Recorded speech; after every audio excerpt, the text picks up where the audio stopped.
Coming up, the Growth, Infrastructure and Waste Committee's decision-making powers, major tender approved to improve traffic flow around Springfield Central, Ipswich Integrated Catchment Plan recommendations, and 8 notice of motions at the February meeting of Ipswich City Council. Also in this episode, you'll hear the wash-up from the Motoland public meeting with Mayor Teresa Harding. It's Friday, February 25, 2022, and I'm Alan Roebuck. Welcome to Ipswich Today, which acknowledges the traditional custodians of the land on which it is produced and pays respects to elders past, present and emerging. This podcast is supported by Kinetics, people-powered web hosting trusted by Australian businesses since 1999. The February meeting of Ipswich City Council was held on the 24th. Mayor Harding, thank you for speaking with Ipswich Today. Oh, thank you very much for the opportunity, Alan. Let's kick it off at the end of the meeting, where the notice of motions are normally tabled. Now, this term of council has seen a huge increase in the use of this option by councillors to bring various issues before a council meeting, some more meaningful than others. Is there a better or smarter way for councillors to bring their issues to a council meeting? I think that the notice of the motion, personally, is a very effective tool. It provides every council, and can I just point out the fact that every council has been through the most rigorous job interview process that you can probably think of. And I think it's really important for each council to have the opportunity to bring up notices of motion. You'll find that usually with all the notices of motion, the councils have usually done some work beforehand to try to get a resolution, and when that doesn't work, then they'll bring it to council. So I'm very supportive of the notice of motion provisions. The meeting procedures policy was brought in under the interim administrator. They are based on, model best meeting procedures. And I think it's really important in a robust democracy for us to have that opportunity to bring these items up. And what about the review of the terms of reference for standing committees? Is there something there not working, and why a mid-term review? It's actually in our processes to review the standing committees annually. The organisation did a survey of councillors at the end of last year. I don't think that was probably the most effective way. I think we'd like to sit down and have a discussion in a more effective way. I think it's a really healthy thing for our organisation to review those. And you've got to realise in council land, like the state and the federal governments have portfolios and ministers, those committee chairs are effectively, leaders of that portfolio.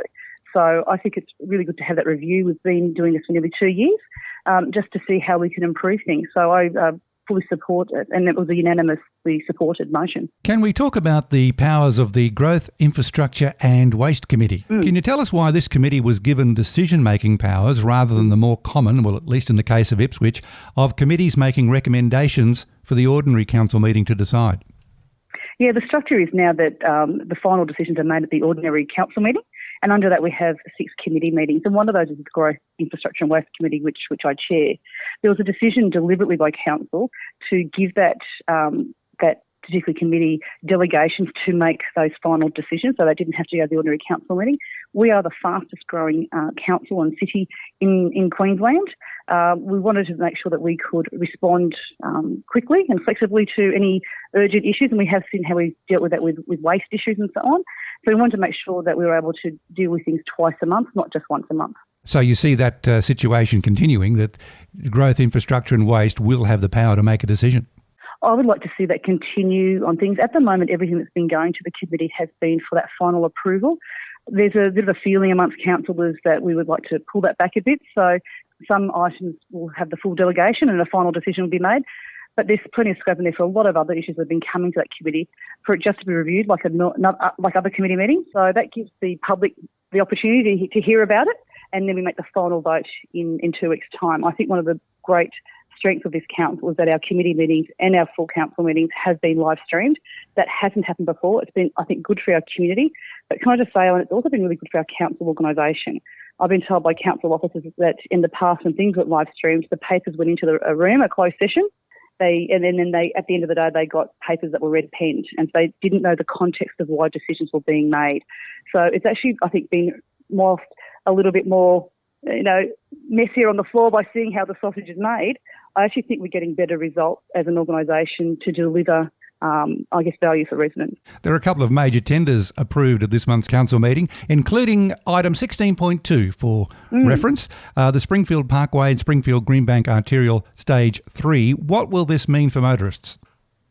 Yeah, this is a huge upgrade. It's the largest road upgrade project that councils have undertaken. In total, the project is $46 million.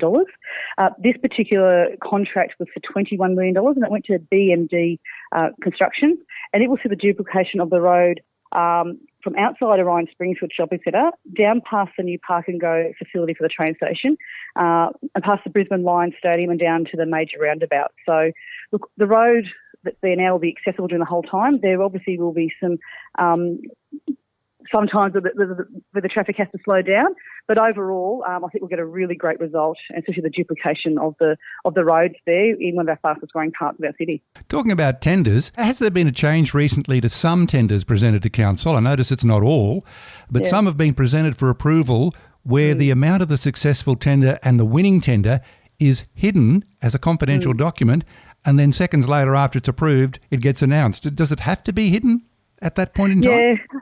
Look, this is a council that really wants to be open and transparent. So we have been, you would have seen from early council meetings, we were very insistent that council officers put the amount of money in the front page, in bold, in the recommendation. So it's front and centre, not hidden at a back page, and who the successful tenderer was. We have to get that balance of value for money and securing council's negotiating position. So we've just started implementing where we will, the successful tender, the tender evaluation plan is confidential, and we vote on it. And sometimes we go into closed session to discuss it. As soon as it's voted and approved, I will then read out, this is who the successful tenderer is, and this is how much the contract is for. So that way it's a real-time disclosure, and also that is also listed on our Transparency Integrity Hub as well. For at least the second time that I can recall in this term of council, the Economic and Industry Development Committee has had no officers' reports to consider this month. Are you concerned about this? And should all committee roles and responsibilities be revisited if this committee appears to have a light workload? I think if you look at the load over the last 18 months, there have been some meetings that have had a huge number of papers, and there have been two, I think, in the entire time that haven't had officers' reports. Can I just say, as the chair, the deputy mayor does a lot of work behind the scenes. You only see a little bit of what the councillors do at the committee meeting, but Councillor Jonik has been very active, especially during COVID, making sure that grant programs, but other support. She gets so many calls from local businesses who are having a tough time, and she's just been absolutely wonderful. So I'm not concerned. I'd be worried if we weren't providing, if council wasn't providing support to businesses, and I'd be also worried if there wasn't economic development programs. But we have quite a range of good programs, and I think the Deputy Mayor's done a tremendous job in leading that. Mayor Harding, this interview is being recorded the day after Council held a community forum on the issues surrounding Motoland at Tuar. Do you think the forum achieved anything? We went into this forum noting that we wouldn't solve all the world's problems. We thought it was really important. There was a lot of rumours and innuendo. It was really important for facts to be spoken, but more importantly, it was important for the residents, Motorcycling Queensland and Motoland, to have their views heard, and heard in a respectful forum, but also done that to be done in a transparent manner. Council has always been very transparent with how things are conducted in council. So we actually had an outside facilitator come in to assist us with that. I know it was supposed to go from 6 to 8. I know I was there till just after 9. The feedback I had from residents is that they had the opportunity to give their view. Well, it's a really tough situation. You've got a situation where the development approval back in 1974 was probably the most open development approval I've ever seen. There were basically no conditions. So basically says you can do motorcycle racing there and nothing else.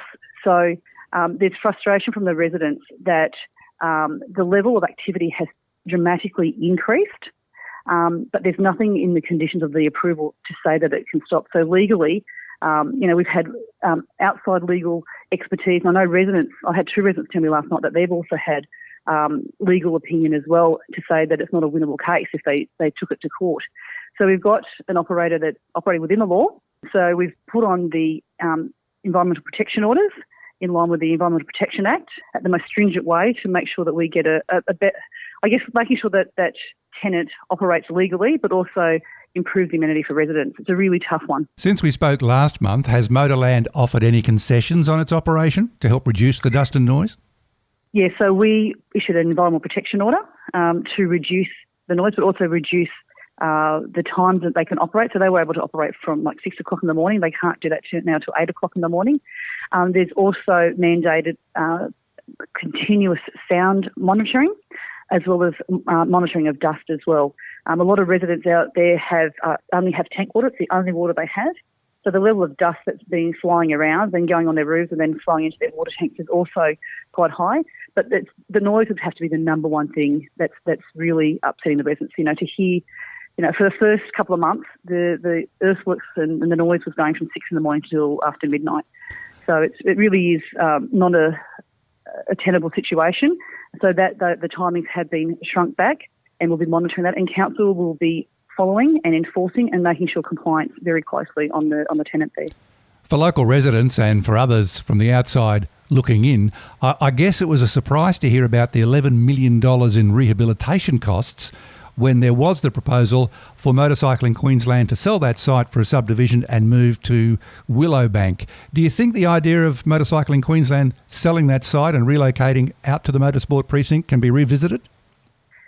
Look, council's always open for it. We actually, I shouldn't say we, the previous council did offer a 30-year lease to Motorcycling Queensland, and they then cancelled that. The $11 million was the first time I'd heard that spoken of. I knew that there'd be remediation work. Again, that is a lot of money. The view of the residents was certainly that they'd love for Motorcycling Queensland to revisit developing the land there to make it rural lots.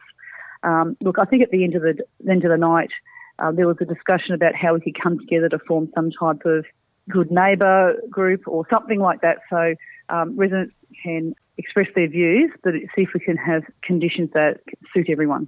Motorcycling Queensland found itself in a bit of a no-win situation when they couldn't sell it for subdivision, and then there was the other surprise I wasn't aware of was the koala overlay on that site. Yeah. So really, if the whole thing can be revisited, it would make sense for them to vacate the site and get to Willowbank. It will, and it always comes down to money, Alan. To move, it will cost Motorcycling Queensland, which is a membership-based organisation. It is owned by, I think, 73 motorcycling clubs around Queensland. It will cost a certain amount of money for them to set up somewhere else. But they also acknowledge the fact that the urban encroachment is such in southeast Queensland that they do need to move. It was also raised that during a parliamentary inquiry in August last year that Motorcycling Queensland themselves said that the site there is not future-proof. So, so it's not black and white. I just want to make sure that everyone has a chance to have their say and work on a solution together. On to another issue. Council made a decision on the 9th of December last year to remove the Pasali name from a bridge and road. You've asked the community for suggestions for new names. How many have been received, and are there any clear front runners at this stage? So the council decided to enact our policy, which meant we had to go to the landholders to see what their view is. If the landholders said no, we don't want to change it, that wouldn't have changed. It would stay the same. But 75% of the landholders did so. So we didn't have any landholders say they didn't want the name changed. So we've now kicked in that policy. So far we've received, as of yesterday, 847 suggestions from the community. I won't say who the front runners are purely because I don't want to bias any outcomes there, but I encourage people to go on to Shape Your Ipswich or onto our Facebook page, and you have until the 18th of March to give us feedback. And when will Council make the final decision? So that'll be collated. The long list will be released. On the 8th of April, there'll be an opportunity to comment on the long list as it closes, and it'll come to the 19th of May Council meeting. Sticking with the February Council meeting, there's an item on the agenda that keeps getting deferred and kicked down the road again, delaying a decision. And I'm talking about the updating of the media policy. What's the hold-up for what looks to be a reasonable rewrite and update of the policy? At the moment, the policy only allows myself and the CEO to be official spokespeople. It does allow the councillors to speak on any matter at any time, and if it's a council position, there's not a problem. And if it's a personal opinion, they just need to say, my personal view is that. So the policy is quite open in that, but when you're the official spokesperson, you actually have the organisation will help you with some of the media there. My personal view, Alan, is that every councillor should be an official spokesperson, and you'll see with all the media releases that you probably see that most of the media releases come from the councillors, either as divisional councillors or as committee chairs and deputy chairs. I think it's really important that all the councillors are heard. So we're wanting to get that right. So there's a few little things we're trying to nut out, and also working with the organisation to get a really good policy and procedure in place. Well, we'll look to March's council meeting for a final decision, perhaps. Yes, hopefully. No promises. Yeah. Let's finish up with the Ipswich Integrated Catchment Plan, which lists 68 recommendations. This all came off the back of the 2011 flood, the Flood Commission of Inquiry. Now, flooding is a fact of life for low-lying areas along the Bremer River, especially the canyon section, as it's been described through the CBD. And in a major flood, the Brisbane River impacts Redbank, Goodna and Gales. What can council change to, in future, help reduce the flood risk? Good question, and there's not a simple one-line answer to that, and that's why there were 68 recommendations. Look, this is the largest flood project ever been undertaken by our council, and I want to thank the state and the federal government for contributing. The project cost $347,000, and we received grant funding of $190,000, 50-50 from the federal state government. It's taken 2.5 years. And there'll be a number of things we can see which suburbs are more impacted, like Goodna, Ipswich, North of Vale, Bundamba, 1 Mile, Leichhardt, Churchill and Brassel. But it also means what can council do? We did look through this through 6 lenses, I guess. The land use and planning, what can we do there, as well as physical mitigation? What can we do to increase community awareness and resilience? Our own emergency management, property actions like building materials, as well as the current and future flood risk. So I guess we look at how can we improve community resilience. You know, we are a river city, so we are going to get those floods, and you can see the weather today that we're waiting to see what happens there.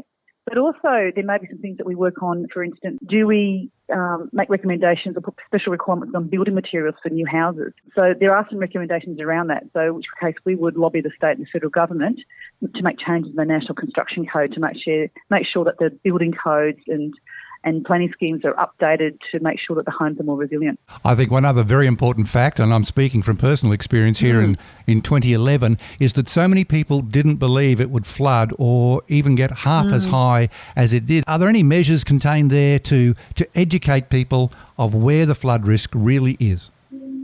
Well, that's been a continuous program, I think, by council since 2011 to improve that education and so on. And like last year with council, we did a special work with Peter Tully and the University of Sydney on disaster management and recovery for people with disabilities and seniors, because they have special needs as well. So it's a matter of how do we help our whole community. One thing I think was interesting that's never been looked at before, but there is some discussion there. Does council do property buybacks? And this is something that's new. So we will be asked to look at, are there some places where houses flood regularly and the risk is actually intolerable?